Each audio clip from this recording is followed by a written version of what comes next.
Welcome to another edition of First and 10 with Rams football coach Brad Sherrod. I'm Jimmy the St. Christopher. Rams suffered a 45-10 loss a couple weeks ago, the opening game of the season. It was a non-conference game. It was up in Columbia, Kentucky, in the hands of Lindsey Wilson, Kentucky. It was the worst loss for the Rams in 4 years as far as margin of defeat goes. Coach, what happened? What went wrong? Well, we didn't play our best, and Lindsey Wilson had something to do with that. They are a national team. That's where we strive to be. So I thought it's a good wake-up call for us to see where our program is. I still think we got a good football program, but we did not play well in any phase of the game, and we need to get that corrected this week. How surprised or disappointed were you in that you were beaten by 35 points? Well, you never want to get beat by 35 points, but I was more disappointed in the lack of execution that we had. And really, that's the biggest piece of it. I thought we played hard. There was never a question about that. But we just did not execute at the high level that we need to if we want to play at that kind of level of football. So if we want to be a national team year in and year out, we need to execute a whole lot better on every phase from offense, defense, and special teams. Yeah, the Rams jumped out to a 3-0 early lead. Then they were behind 14-10 early in the second quarter. What was the turning point after that? Well, we had a touchdown callback, having too many guys in the backfield. I think that kind of shifted the momentum, and then we had a punt return for a touchdown. That definitely shifted the momentum. So those things can happen. When you take points off the board, or you give up easy things like that, not covering, can change the momentum of a game, and it just kind of snowball from there. But we need to learn how to handle those situations when things happen, and just kind of ride that moment out, and then just kind of see what happens the next moment, kind of just keep playing. And I just thought we just kind of got rattled and tried to do a little bit more than what our jobs tell us to do, instead of just doing your job within the framework of the offense or the defense. Now, what would you say to the team after a loss like that? Well, I told them we were still a good football team. And I told them that I thought that we just did not execute at a high level. I said we strive to be at that level and to execute at a high level. And but I still believe we got a good football team. And we just need to get some things cleaned up. And I think we have this week with our off week. And trying some new players in some different positions as well. And to give us a chance to have some more speed and athleticism on the football field, and to give ourselves a chance that way as well.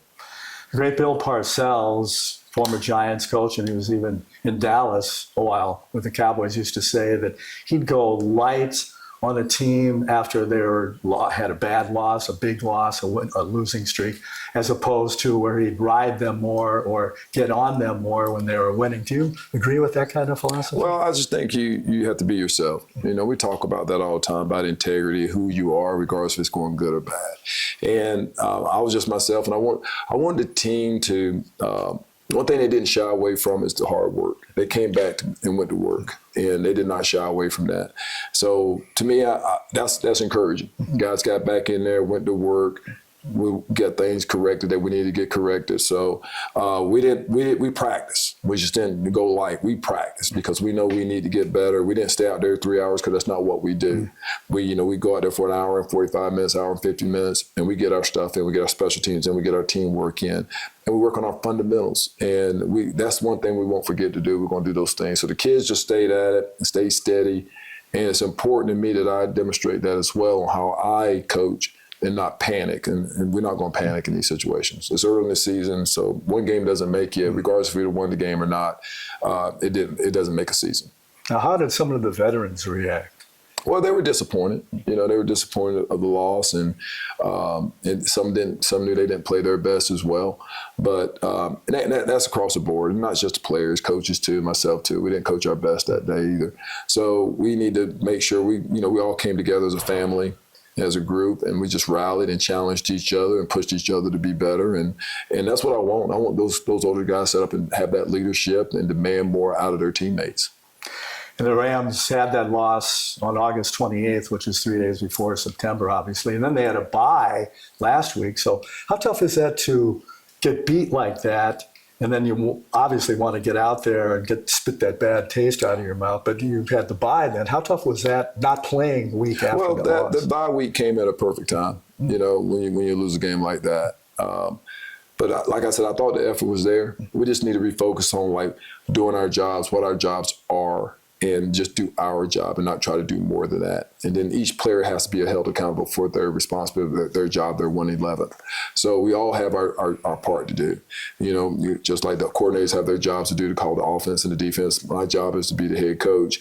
Those guys have their job to do within the framework of the offense or the defense or special teams. And if your role is to be a special teams player, we need you to be the best special teams player that you can be. So we focused on those things. Not playing for a week.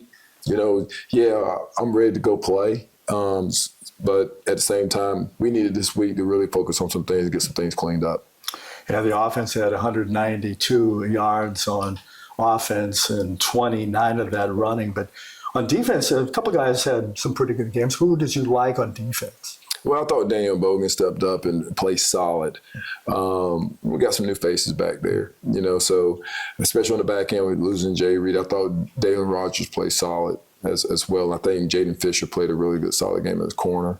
But we have some young guys up front that need to step up and do some things and get better on the defensive side of the ball. Offensively, you know, we got some young receivers out there playing. So, you know, some things like not coming back to the ball when the ball's been thrown. You know, some of that stuff has to get cleaned up. But we didn't have that problem last year because we had older guys in those positions. So we got some young guys learning how to play college football. And then I thought, you know, we need to get our running game going a little bit better. And offensive line needs to start gelling a little bit better.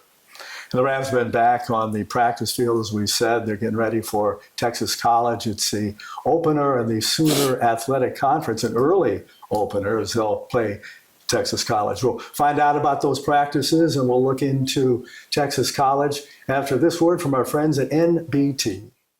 We are NBT Financial, Texas locally owned bank since 1973. We are dedicated to providing prompt and courteous service. We know our customers by name and tailor our services to fit their needs. We are committed to helping small businesses grow and succeed. We are involved in our communities here in North Texas. We are Fort Worth. We are Azle. We are Burleson. We are Hearst. We are Willow Park. We are anywhere through the MyNBT mobile app. We are NBT Financial Bank. We'd love for you to come bank with us. You're going to like us.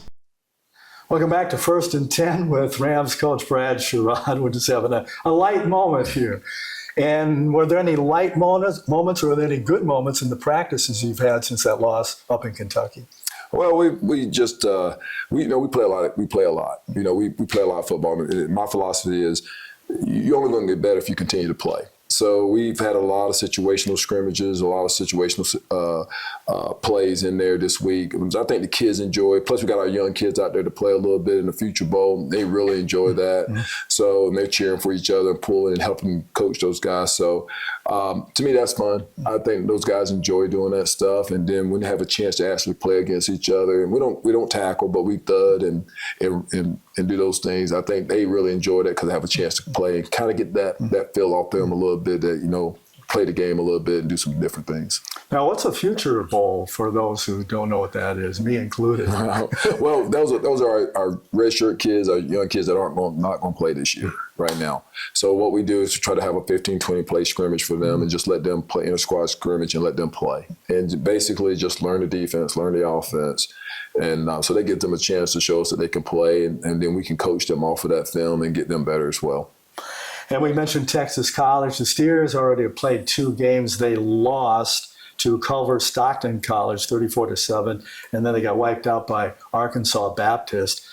Lost a lot of guys, as do a lot of teams, did the Steers. But how did they look this season? Last year, boy, they had one of their better years, but you guys wiped them out like 70-0. But what do they look like this season? They're athletic. They're definitely athletic. I think their quarterback is they played 2 in the last game, but they're very athletic guys that can run and throw the football. I think their running back that they have is really shifty. He's not going to allow you just to tackle him. He's going to be able to get out of some things. So, and their offensive line does just what they need to do to give that running back a chance to run the football.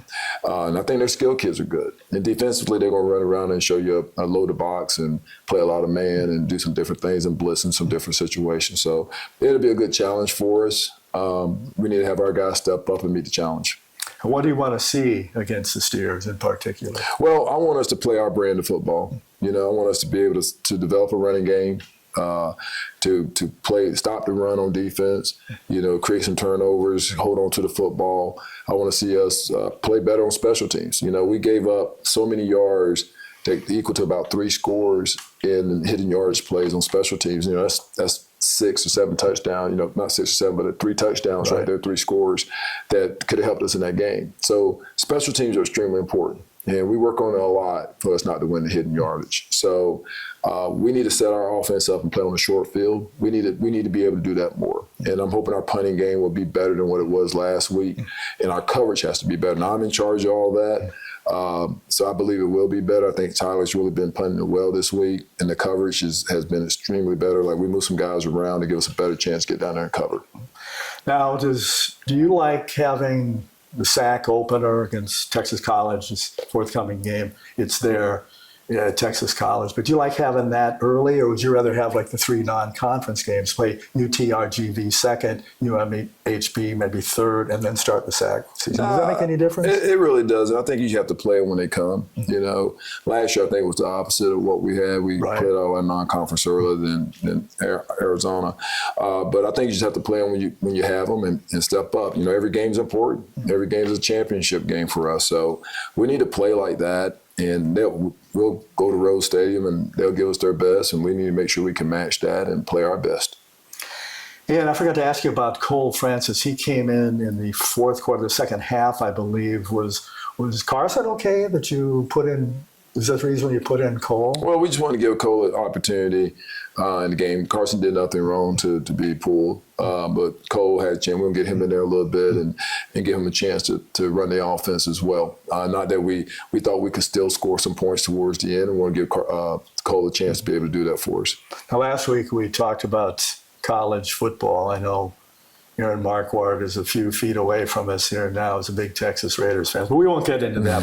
We talked about you said the Rams, which is a good answer because that is your favorite college team now. But you've been at Duke and UTSA and a number of other, Wake Forest, and a number of other schools. But since the NFL began this past weekend, there's a heck of an opening weekend. And I know the Raiders are your favorite team. They are. What attracted you to the Raiders, and when did you become a Raider fan? That was a long time ago. That was back in early 80s, and the Raiders were playing the Browns in the playoffs. That's when the Raiders made their run as a wild card team. And my dad was a big Browns fan, and because of Jim Brown, and then I just picked the Raiders, and then I just fell in love with them, with the players that they had and who they were and what they represented. And just, the silver and black, it was something that I just kind of just grew to love. And, Jim Plunkett was one of my favorite quarterbacks. They had some really good players there. And I just, Cliff Branch and Fred Biletnikoff, they really had some really good football players. And kind of those guys that were kind of on the blacklist of other teams, but those guys kind of came around and made it happen for the Raiders. They had the Stork, Ted Hendricks on defense, and Tom Flores, their head coach. Did you take anything from Coach Flores in your later days as a coach? No, I was just a big fan there. I don't think I've ever been anywhere we had any Raider pro athletes, which I did coach some. But one thing that, I want our teams to do is to model the toughness, those guys. And I'm not saying be dirty. I'm talking about the model the toughness of every day, of just a grind of working every day. And kind of when you watch those teams, that's who they were back in the day, those teams that I remember. So when you head out to Texas College, getting back to that this week? Well, we're going to head out Saturday. It's going to be a day trip for us. So our kids will be able to sleep in their own rooms, in their own beds on Friday night. Then we'll get up and we'll have a light walkthrough, breakfast light walkthrough. Then we'll jump on the bus and go over there for pregame, and then we'll be there for the game.